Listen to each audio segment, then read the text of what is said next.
am so excited because this is my first ever podcast with my son. Maybe you're watching this on YouTube, whether you're chiming in on my podcast. I am so grateful you're here. This is going to be a special edition. That's what I guess I should say, a special edition. You know, here's what we're going to do. Landon and I went live like a month ago, and just talked about our relationship, talked what it was like for him to have a working mom. And number one, thank you for all your encouragement and such great positive feedback. And I know it was something that Landon was like, oh my gosh, Mom, I can't believe you want me to do this. But he did a great job. So I appreciate how much you guys sent such encouraging text messages to him. And so here we are prepping to do this again today. We took all your questions. We wrote them down. We're just going to go through them. This is not rehearsed. As a matter of fact, he's not heard these questions. I said he's allowed to say, can I come back to that one later? And if at any point he is straight on teenager and is giving just very short answers, I had permission to dive a little deeper. So we're just going to have fun with this. This is my son, Landon. He will be 16 in like less than 2 weeks. I can't even believe it. He was 9 months old when I started my very own home-based business. And so as I have built my business, as I have worked with many other men and women building their business, a common theme is this idea of mom guilt, dad guilt, you know, where are we working too much? Since we have so much technology at our fingertips, is there a divided line between work time and family time? And, you know, it's been something that has absolutely haunted me more than I can count, because I really believe that the enemy out there, if we're not working, wants us to feel guilty that we're not bringing in and helping out. But if we are working, that we're doing too much and we're hurting our kids. And I just feel like that is such a ploy of the enemy. And yet I could sit here with other moms and talk to you about, you know, how mom guilt is really blown out of proportion. Or we could sit down with a child who has been close to somebody who's been working for over 15 years building a home-based business and just see what he has to say about it. And so that's what we're going to do. And just a little background, prior to doing my home-based business, I was a school teacher and a basketball coach. And the reason I did that is because I thought, oh, I'll have my summers off. You know, I'll drop the kids at school, pick them up after school. And I just ideally thought that would be the most, the best way to be a mom and have a career, because as much as I love teaching and coaching, I knew I wanted to be a mom more, but I still knew I needed something. And I don't know if you can relate to that, if that speaks to your heart, but that's kind of where I came from. And so here we are over 15 years later. And now we get to I'm a little bit nervous. I don't know what he's going to say. And you guys had some great questions. So should we dive right in? Yep. All right, let's do it. Anything you want to say to our friends? Nope. Here we go with the very short answers. He goes, Mom, we've got microphones on. There's cameras. I didn't really think it was going to be this big of a deal. I said, baby, you're a big deal. But I know, Landon, first of all, I want to thank you for doing this. I know this is outside your comfort zone, but how often do we say, when's the last time you did something? For the first time. Right. So here you go, doing something for the first time, getting outside your comfort zone. All right. So let me ask you, let's start out with something easy. What is your favorite memory or one of your favorite memories of your mom because of this business? I'm going to have to go with my 13th birthday. We went on a trip to North Carolina to see Pastor Stephen Furtick preach at Elevation Church. And we hung out with some friends there, and we went whitewater rafting and zip lining. And that was just a super fun trip over the weekend that we went. And that's probably the best memory that I have, that we were able to do that because of It Works. So. Well, and two things we forgot to tell you is we get there and I had rented just a regular car, like nothing impressive. And he walks right over to this sports car. He's like, Mom, can we do this one? I was like, I hope I can drive that thing. And then how about, I don't know, it was just amazing. How about when we did the 100-foot free fall? Remember that? I think you did that one. I did not decide to do that. And the whole time I was like screaming, but I was like, Landon, When's the last time you did something for the first time? Man, it's been a minute, so it's time I did that. You'll do it with me sometime. I know you will. Someday. All right, so I've got some questions that are like about the business and mom guilt, but I also have some questions just for you, and so I'll save a few of those. But do you feel like your mom works too much, Landon? No. I mean, she is able to like space it out really well. I mean, she schedules like calls or something that she has or works while we're at school. So, I mean, I don't notice it too much, or at night when we're all in bed or something. So she does a really good job of spacing that out and handling her time really well so that she can be with us when we're not at school or on the weekends or something. So, I mean, I honestly don't feel that, no. I think as a teenager too, I think we enjoy our alone time. I'm not gonna lie, we do. You heard it straight from him. And for those of you that don't know, I am divorced. And so the kids spend 50% of their time with their dads, 50% of their time with their mom. And so, I mean, traveling and all day workathons is what I would call them. I can do when they're at their dad's, obviously. Landon, have you ever felt like you were competing for my attention with work? Have you ever felt like, oh my gosh, she's on her phone again? And it's okay if you did. I'm like, I mean, there's times where I'm like, mom. And it takes her a little while to get out of like work mode, but it doesn't happen a lot. And when it does, I understand. I mean, I know she's busy, and there's a lot of times where I can tell she's like, she's with the family and she's not answering stuff on her phone or something super important happened, but she's decided this is family time or something like that. And so I'm grateful for those times. And I understand that in the times where she has to work, I mean, we need to have a little bit of patience, obviously, but it's not that bad, no. Well, and I want you guys to know from a very early on, the kids have done dream boards with me. There are times where I'm walking out the door and I've said things like, because we weren't always a split family, you know, I'd be walking out the door, mom, don't go. And you know, you hate that. But typically we walk right out the door and they're out of sight, out of mind, you know, but we're still hearing those cries thinking that we're constantly leaving our kids. I would talk to the kids about, guys, listen, the next goal mom has is Disney. The next goal, you know, he knew his 13th birthday of just that trip. Him and I was very much, I associate a lot of the freedoms that we can afford, and that we can afford isn't always financial. It's time too, you know, but I say that a lot because I want them to know what It Works represents in their life as an example versus what it could feel like it's taking away. So it really is something we talk through. Okay. What did you think the first time you went to a conference with me and you saw all those people that I had an opportunity to impact? The first conference we went to, I remember the first night was like the DJ night or whatever. We were out having the dance party, and we got to go out on the stage and have like a dance off. And that was a lot of fun. Obviously, we were having a lot of fun. Then we went down in the crowd and stuff, and we're dancing with everybody.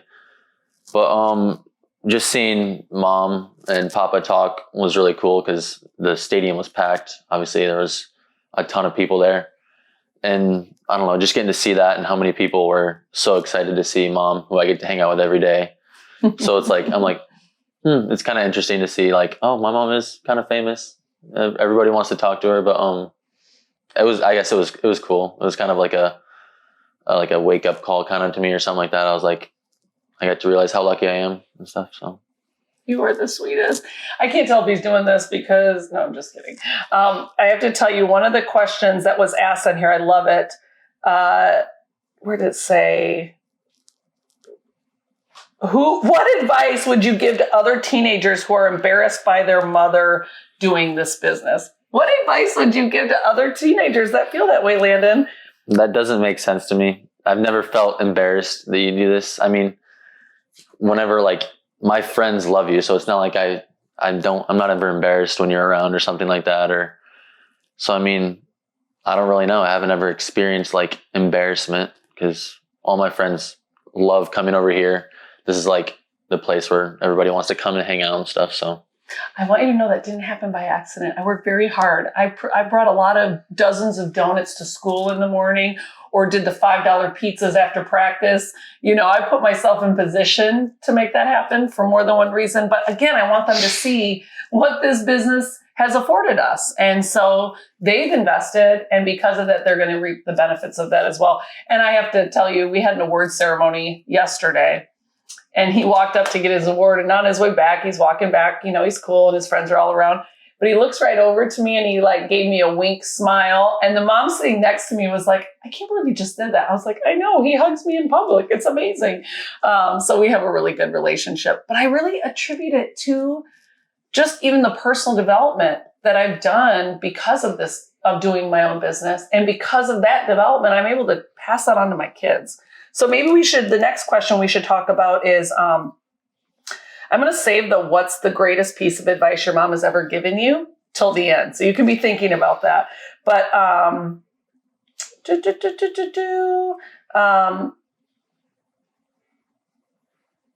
do you feel like watching your mom going for her own big goals inspires you to do the same?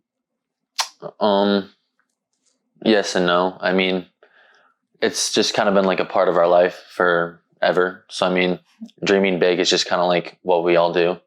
So yes, but it's also like, I don't like actively like pay attention to it. 'Cause I mean, it's just been what we've done for our entire lives, like dream boards and stuff. So, I mean, does it get old when I'm like, dream board time? Or like, she always is in the car or at dinner or something. What are you guys thankful for all the time? And I mean, so it's like, Mom, we do this every time, but it's also like she's building the habit of getting us thankful for things that we don't necessarily notice all the time. So I love that.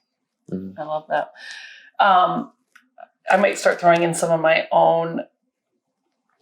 Well, the next one was, does your mom inspire you to go for your own? The other question was, how do you dream bigger because of it works? And I think you kind of answered that. Anything else you want to,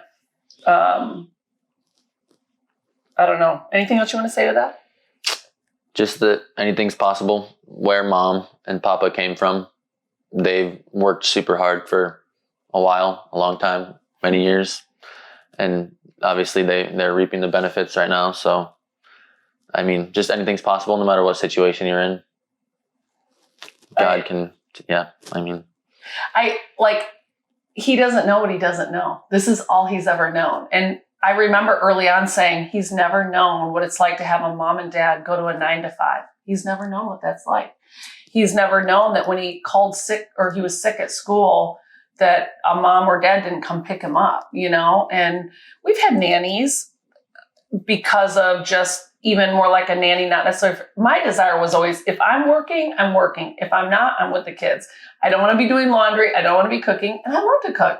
So it's just one of those things. What are your priorities? And for me, having someone that could support me in those other areas that I think are important as a mom, wife, et cetera, that I had support on that. I said wife, that was awkward, but I think you know what I mean. Okay. All right. So what do you think your mom is the best at? This ought to be good.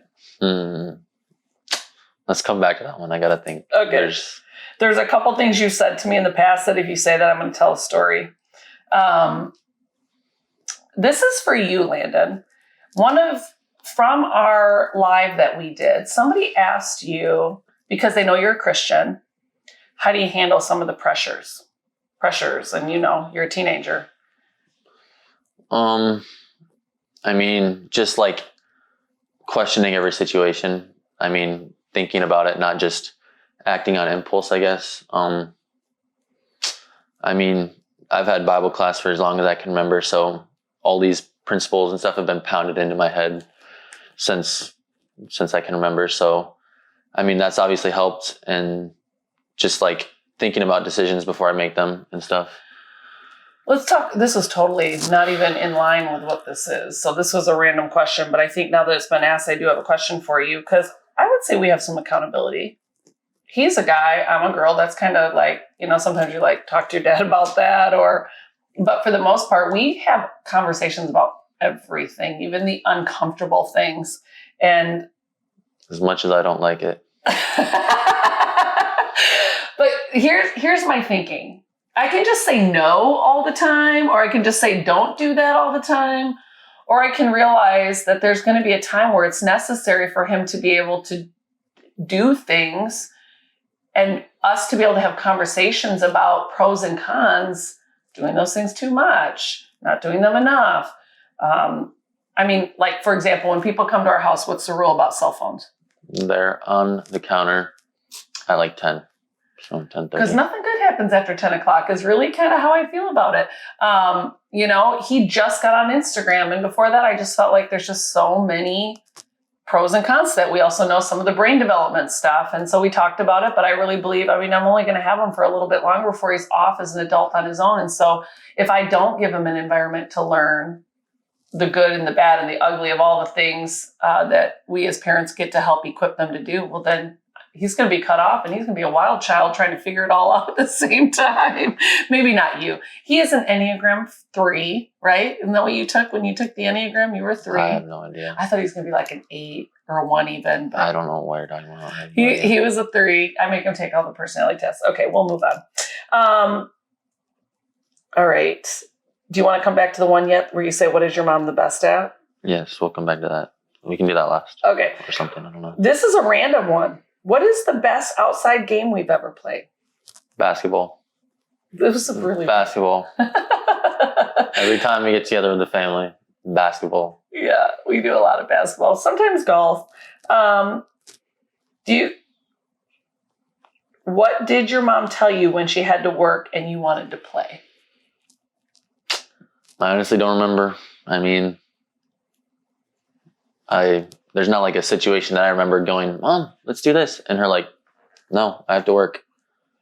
I mean, if there ever is a situation where she's like, hey, I have a call. It's like, you can go have your alone time right now. Make sure you get everything that you want to do done now, like homework or something like that. And then when I'm done, we can have family time, play cards, watch a show together or something like that. So, I mean, there's not anything like that I remember her saying that was like, oh, that hurt my feelings or something like that. But yeah, I mean. Something you said in our live that was very, I think, impactful for all those that were listening is I said, what's it like to have a working mom? And even when your dad and I were together, you know, and I don't know if you want to talk about that for a minute here, because we, you know, not everybody that listened to our live is going to listen to this, but I remember what an impact that made for how you responded to that. And I can remind you, or you can just shoot. I think I remember saying that I don't really remember the times that they said they couldn't play, more of the times that they said they could play. So like, I don't remember in my head, like, man, all those times that I was like, can I play? And they were like, no. I remember the times that Dad sat on the ground and played Transformers with me, or Mom, we went downstairs and I don't know, played or went out and played basketball down on the hoop in the basement or something. So there's not times where I'm like sad that I'm like, all those memories that we lost because they were working all the time. No, I just remember the times that we played together as a family or something. So isn't that interesting? Because how much do we beat ourselves up about the times we have to say no instead of looking at all the ways we get to say yes or the things we get to do? Now, I will tell you guys, I am a planner. So I have to plan my family time just like I plan my work time. Or I really believe if you're not telling your time where to go, who knows where it's going to go. And time just gets lost very quickly. So we started something 3-4 years ago, Forced Family Fun time. Well, I don't know. It's been forever. But we do it, and they do it, and they might gripe about it, but we do it. And that's what they're going to remember. They're going to remember about those things where we're blaring the music, we're playing cards, we're being goofballs. Mom made us do this again. But it really has become just a cornerstone on something as a family we get to do. Kind of like being grateful and thankful around the dinner table all the time, right, Landon? Mm-hmm. What advice would you give other teenagers that are embarrassed by their parents? I know this is so absurd to him. He cannot wrap his head around this one. Don't be. I mean, she's out there working for you, so it's not like, I mean, there's nothing to be ashamed of. It's not like she has a weird job or anything. I mean, I just can't understand it. I don't know. I just can't understand wrap his head around it. I love it. Okay. Do you want to talk about the greatest piece of advice you feel like I've given you, or one of the greatest piece of advice? I always hate when it says the greatest. It's like, what's one of the great pieces of advice I've given you? If you don't ask, the answer is always no, because I'm able to use it on her a lot. But I will say he's able to even like finish my sentences. I almost said sandwiches like in Frozen. where I'll say, like, when's the last time you did something for the first time? Yeah. And if you don't ask, the answer is Always no. always no. It's just these, and what does that mean to you? I mean, I know you like to use that against me, but what does that mean to you? If you don't ask, there's no chance of it happening. Worst thing that happens if you ask is the answer is no, and you move on to the next thing. But like, if you're scared, there's no reason to be scared to ask, because if you don't ask, it's not going to happen anyway. So right. Why not just ask? Thank you, baby. I like the way you said that. All right. So how does your mom motivate you to do something? Like trade things for stuff. Like if she wants me to read a book, she'll be like, all right, I'll give you $10 if you read the book and then write an essay, or $50 or whatever it is. I mean, she'll be like, hey, if you spend more time with the family, you can have more time on the Xbox or PlayStation or whatever tonight. So, I mean, basketball. Like, how do I get you to go down? You're kind of past the point where I have to beg you to go work on your basketball game. Obviously, that's become a goal of your own. But what were some things I might have done for that? I don't know. I mean, trade-offs, probably. Yeah, more trade-offs. Friends spending the night. Yeah. Yeah. I mean, we don't just do allowance for chores. We do allowance for personal development too. I mean, we try to mix it up a little bit. All right, let me see. Have I ever pushed you too hard? Do you feel like I pushed too hard? No, I don't think so. Maybe a little? No. He did tell me last night if I asked him one more time to pick up his plate. That's true. Okay. Landon, I'm going to give you time to think about what is your mom the best at while I answer a question that actually came in for me. And the question was, I'm scared they think I'm ignoring them because I'm on the phone. And I love that question. I think that's a great question. And how I would respond to you on that is, I think you already heard Landon say this. There are nights where I pick them up from school and I say, okay, you have practice. So-and-so has workouts. I have 2 calls. And we just kind of talk about the family activities for the evening, right? So we're going to scramble dinner in here and da-da-da-da-da. Or sometimes they get in the car and go, hey, do you have any calls tonight? Nope, no calls tonight. Let's make sure we catch up on our favorite, TV show or something.